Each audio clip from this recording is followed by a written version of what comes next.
तिरंगा beam news channel की तरफ से कोरोना काल के दौरान जिन लोगों ने सामाजिक कार्यकर्ताओं ने जाके लोगों की मदद की है, खाना पहुंचाया, घर पर जाके लोगों से पूछताछ की बात की है, उन तमाम योद्धाओं को हमारे तिरंगा बीम न्यूज़ चैनल की तरफ से कोरोना योद्धा सम्मान पत्र दिया गया। इन्हीं में से ग्यारह प्रताप वार्ड से जनकपुर से हिमांशु पाहुजा जी है, जो कि एक सामाजिक कार्यकर्ता। इन्होंने भी लोगों के बीच जाकर खाना पहुंचाया, दवाइयाँ पहुंचाई और लोगों की समस्याएं भी सुनी। तो तिरंगा बीम न्यूज़ चैनल इनको अपनी तरफ से सम्मानित करते हैं और हम ये चाहेंगे कि हिमांशु पाहुजा जी कुछ दो शब्द बोले और साथ में 15 अगस्त के भी कुछ बताएं।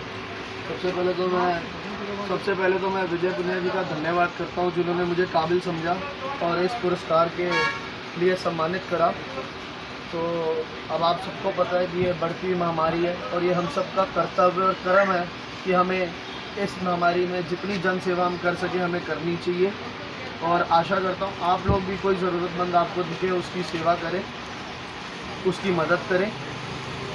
और 15 अगस्त के लिए मैं यही कहना चाहूँगा आप सभी देशवासियों को स्वतंत्रता दिवस की हार्दिक शुभकामनाएं, कृष्ण जन्माष्टमी की हार्दिक शुभकामनाएं।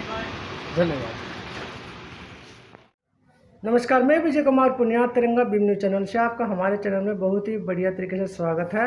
और अभी मैं बैठा हूँ तिलक नगर विधानसभा के अंदर, जहाँ पे मेरे सामने है अशोक जी और काफ़ी अच्छे व्यक्ति और सामाजिक कार्यकर्ता भी है और समाज के लिए हमेशा तत्पर रहते हैं। सबसे बड़ी बात है बहुजन समाज से आते हैं और बहुजन समाज के लिए काफ़ी इन्होंने कार्य भी किए हैं। तो चलिए 15 अगस्त का दिन नज़दीक है और 15 अगस्त के विषय में इनसे कुछ जानकारी मांगते हैं कि 15 अगस्त हमारे बहुजन समाज के लिए कितना हितकारक है और कितना हितकारक नहीं है।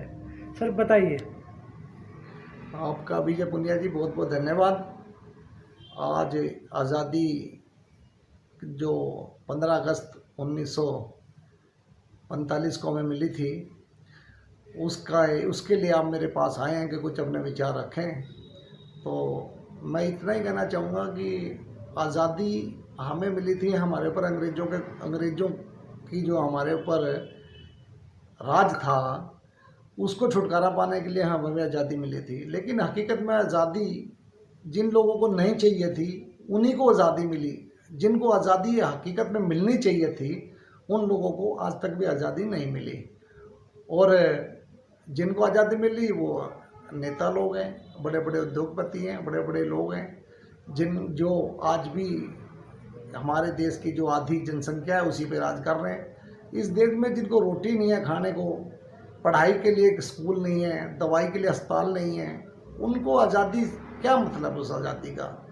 और लोग आज़ादी के दिन नेता लोग जो देखता हूँ कि शहीदों हैं जिन्होंने हमारे देश को आज़ाद कराया, अपनी जान देकर जो शहीद हो गए, उनकी तस्वीरों पे माला डालने आते हैं। मुझे लगता है कि वो उनकी तस्वीरों पे माला डाल के उनका मान सम्मान है, उनका गला घोटते हैं। और जिन हकीकत में उनको मान सम्मान मिलना चाहिए था।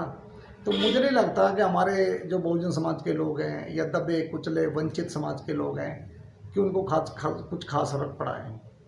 तो यही है कि भाई चल रहा है जैसे, सब लोगों को इकट्ठे रहना चाहिए, अपने आवाज़ उठानी चाहिए, अपने हक हकूक़ के लिए जो बाबा साहब ने जो संविधान में हर आदमी को अधिकार दिए हैं।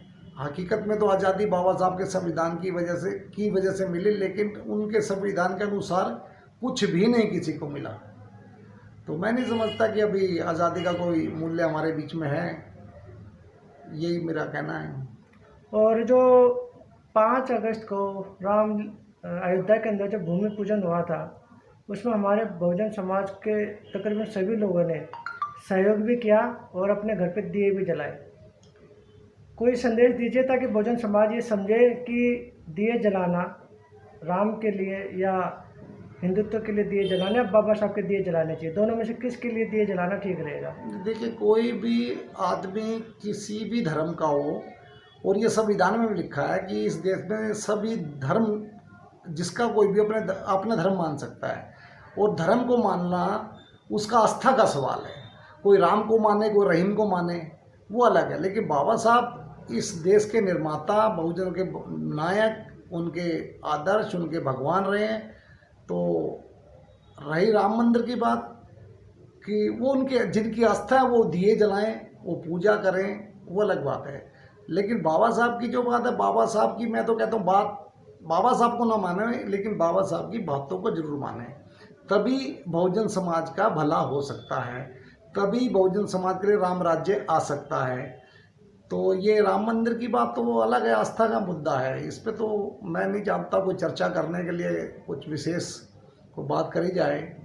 तो जिसको लगता है, मुझे नहीं लगता कि उनका कुछ भला हो जाएगा। उनका भला तो पढ़ाई से, लिखाई से, स्कूल जाने से, वकील, जज, डॉक्टर बनने से होगा। धन्यवाद सर, आपने हमसे बात की।